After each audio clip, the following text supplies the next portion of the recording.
तरह की कविताएं करती हैं। अगर लड़के ठीक ठाक से सुंदर सुशील हो तो ये प्रेम प्यार भी सुना देती हैं, शायरी भी सुना देती हैं, और इन्हें लगे कि लड़के में ढंग के लक्षण नहीं है तो फिर वीर रस सुनाती हैं। तो पैकिंग देख करके माल बेचने की कला जिस कवित्री के पास है, उस कवित्री का नाम ज्योति त्रिपाठी है।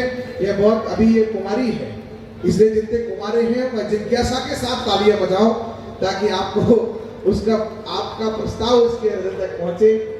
उनके ठीक बगल में जो कवित्री विराजी हैं वह हमारे ही अंचल की बेटी है, जिसका नाम है योगिता चौहान। वह इटावा से हमारे बीच में पधारी है।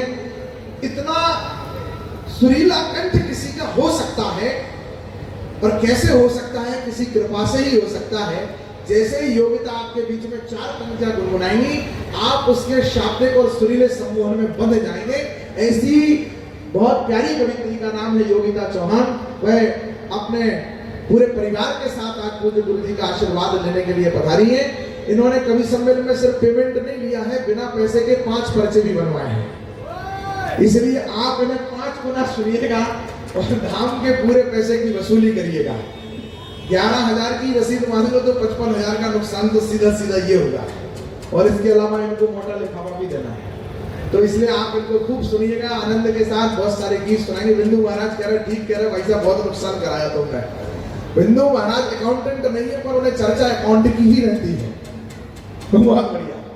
अब मैं जिस कवि के परिचय के मोहल्ले के क्रम को बदल रहा हूं, ये जो तेजस्वी नौजवान, जिसे अगर पीछे से देखा जाए तो कई लड़के अलग भाव ले सकते हैं कि पता नहीं कौन खड़ी है, पर सामने से देख करके लगता है कि कोई बहुत तेजस्वी राजपुरुष, राजसी ठाकबाग और राजसी तेवर लेकर के, एक क्षत्रिय का जो 24 कैरेट क्षत्रिय का तेवर होता है वह उसके ललाट पर चमकता है।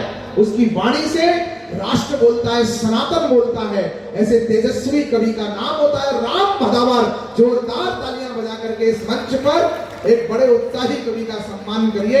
वह इन दिनों हिंदुस्तान के युवाओं के हृदय में धड़कते हैं, लेकिन हिंदुस्तान के युवाओं के हृदय में जो वास्तविक धड़कती है, उस कवित्री का नाम है डॉक्टर भुवन मोहिनी। वह शास्त्रीय मंच पर हमारे बीच में विराजमान हो चुकी है। वह ठीक ठाक सा पड़ोस देख करके सारे कवित्रियों के बीच में बैठना है। आप कोशिश करिए कि आप बैठ सकें। हमारी युवा कवित्रियों से अनुरोध है उनको सम्मान विराजमान करें, पर सारी कवित्रियां मोबाइल चलाने में व्यस्त हैं। पता नहीं किससे चैटिंग कर रही है, इनका भी परिचय एक बार गुरु जी से फिर बनवाना पड़ेगा। उनके ठीक बगल में ये जो कवि हैं, ये मल्टी टैलेंटेड कवि है। ये नेपाल से आए हैं। इनका नाम है लक्ष्मण नेपाली, और इतने अद्भुत आदमी हैं। अगर आप लोगों ने इनकी कविताओं पर ठीक से कविताएं सुन ली तो ठीक, नहीं सुनी तो ये आज की रात एक लाठी और मेले से एक सीढ़ी खरीदेंगे 5 रुपए की, और 2 बजे के बाद चिल्लाएंगे जागते रहो। तो बेहतर है कि आपको ये सुनना पड़ेगी जागते रहो, इससे अच्छा है कि आप इसकी कविताएं सुन लीजिएगा। अद्भुत आदमी है। नेपाल से आकर के बुंदेलखंड के बारे में इस आदमी को इतनी जानकारी है कि मैं कई बार आश्चर्यचकित हो जाता हूं कि आदमी का बुंदेलखंड से क्या कनेक्शन है। हमारे कौन से पुरखे बुंदेलखंड गए थे जिसके कारण से इनको इतनी ज्यादा बुंदेलखंडी की जानकारी है, ये हमें समझ में नहीं आता है। उनके ठीक बगल में कवि तो नहीं है, कवियों के प्रेमी जरूर है। भाई अजेंद्र गौर जी पूज्य हमारे महाराज श्री के गुरुदेव के बहुत कृपा पात्र हैं, और कवियों के भी बहुत परम स्नेही हैं। कवियों से बहुत प्रेम करते हैं, कवित्रियों से उससे ज्यादा करते हैं। देश की किस कवित्री की कौन सी कविता कब लिखी गई, कब पढ़ी गई, इनको सारी जानकारी है। इसके कारण से इनके घर में क्लेश बना रहता है। इसी कारण से हर अमावस्या पर पंडोकर सरकार आते हैं, उन्हीं की कृपा से इनकी गृहस्थी चल रही है। लेकिन ना ये सुधरने को तैयार हैं। और शास्त्री जी तो अद्भुत है भाई साहब। कल शास्त्री जी के इतना नाम लिया गया मंच पर, इतना नाम लिया गया शास्त्री जी का, इतनी बार शास्त्री जी के महाराज जी खुद थोड़ी देर के लिए सोच रहे थे काश हम शास्त्री होते। महाराज इतनी कर रहे हैं, और आजकल हमारे पूज्य महाराज श्री पूरी दुनिया में जा रहे हैं, और दुनिया में जाकर के जो पंडोखर सरकार दरबार का दिव्य चमत्कार है उसकी शक्तियों से चमत्कृत कर रहे हैं। बहुत दुनिया में 630 लोग भारतवर्ष में पर्चे बनाते हैं, और है जो एक ऐसे मधुराम शरण जी महाराज जो शिव शक्ति अखाड़ा जिन्होंने तैयार किया है, और ऐसे सन्यासी सशस्त्र योद्धाओं की एक फौज तैयार कर रहे हैं और समाज से आग्रह कर रहे हैं कि अगर आप देश धर्म संस्कृति के लिए अपनी एक संतान अर्पित कर सकें तो शिव शक्ति अखाड़े को, क्योंकि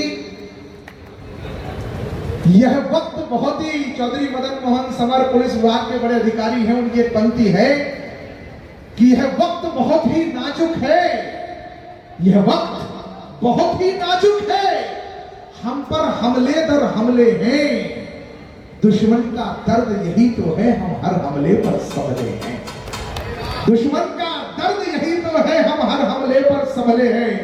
तो हमें हर हमले पर संभलना है, इसके लिए पूज्य महाराज श्री आग्रह लेकर के आपके बीच में आए हैं। ऐसे जो गुरु नानक देव जी की परंपरा है, गुरु गोविंद सिंह जी की परंपरा है, उस परंपरा के एक श्रेष्ठ संत हमारे मध्य में मधुराम शरण जी महाराज पधारे।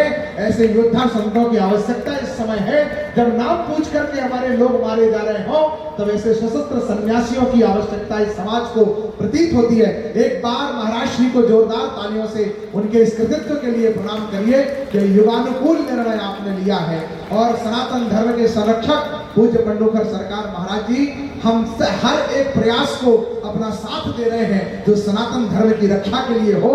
सनातन धर्म की शक्तियों से तो दुनिया को परिचित कराई रहे हैं, सनातन धर्म की रक्षा के लिए हम जैसे कवियों को, साधुओं को, सन्यासियों को, वैरागियों को और धर्मनिष्ठ योद्धाओं को पूज्य महाराज श्री संरक्षित कर रहे हैं, पंडोखर पीठ संरक्षित कर रही है। इसलिए एक बार जोरदार तालियां बजा करके पूज्य महाराज श्री का भी धन्यवाद ज्ञापित करें, ताकि महाराज जी की ऐसी कृपा करुणा हम सबके ऊपर बनी रहे।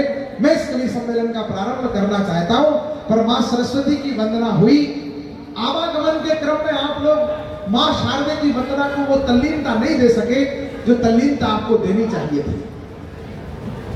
एक तो आग्रह ये करता हूं कि ये बीच से लोग जो गमले की तरह उठ करके जगह बदल रहे हैं, ये जो काली शर्ट वाले भाई साहब हैं, थोड़ी सी प्यास लगी, रास्ता भटक गए, कोई घर ना मिला, मंच में ये बहुत ध्यान से सुने बात, कोई घर ना मिला तो बहुत दूर तक भटकने के बाद एक घर के पास पहुंचे, उसमें से दरवाजा खटखटाया तो एक महिला निकली।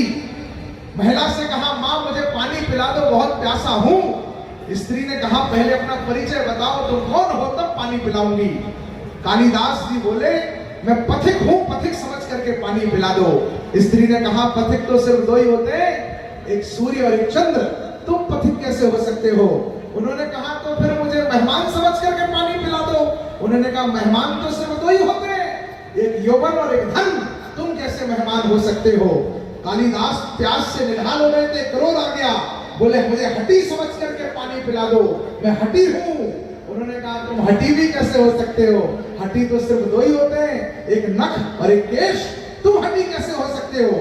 कालिदास का गुस्सा चरम पर था, बोले तो मैंने सहनशील समझ करके पानी पिला दो, मैं सहनशील हूं, तुम्हारी बकवास सहन कर रहा हूं। तो स्त्री ने कहा, बेटा तुम सहनशील भी कैसे हो सकते हो? वो तो सिर्फ दो ही हैं, एक धरती और एक वृक्ष, तुम सहनशील कैसे हो सकते हो? बेहोश हो गए, और बेहोश होते होते कालिदास ने कहा, तो मुझे मूर्ख समझ करके पानी पिला दो, मैं मूर्ख हूं। तो स्त्री ने कहा, तुम मूर्ख भी कैसे हो सकते हो? मूर्ख तो सिर्फ दो ही है, एक राजा जो बिना योग्यता के शासन करता है, और दूसरा मंत्री जो उसकी फिर भी खुशामद करता है। तुम मूर्ख कैसे हो सकते हो?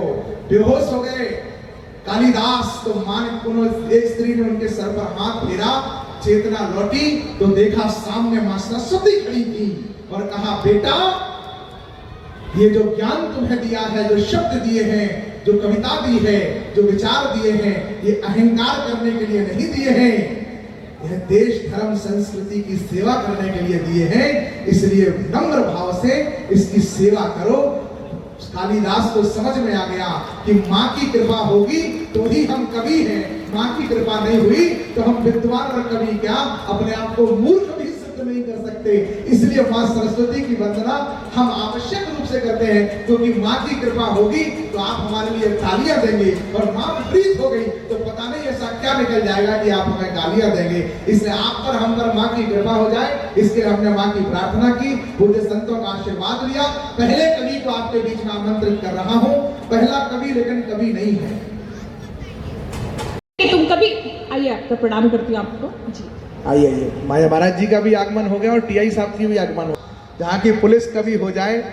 एक कैदी, आप टीआई साहब कह रहे, मुझे कविता एक शेर याद आ गया टीआई साहब मुझे, जो थी मैं आपको रोक रहा हूँ कि एक कैदी थाने में ही यूं तड़प कर मर गया, रात भर गजलें सुनाई उसको थानेदार ने। रात भर गजलें। वाह, मेरी तस्वीर देखने के लिए, ये तो अपने आप में कविता है। मेरी तस्वीर देखने के लिए वक्त अपना वो खर्च करता है। जिसने इग्नोर कर दिया था कभी, आज गूगल पे सर्च करता है। तो मैं ऐसी भी कविता आपको सुना सकती हूँ, लेकिन चूंकि ये पावन मंच है, मैं चाहती हूँ आप सब जुड़े सुनेगा कि एक नेताजी की गाड़ी सिग्नल पर रुकी तो एक बच्चा उनसे पूछा, नेताजी तिरंगा ले लीजिए। सरस्वती सरस्वती। बहुत अच्छे डॉक्टर साहब, सुंदर।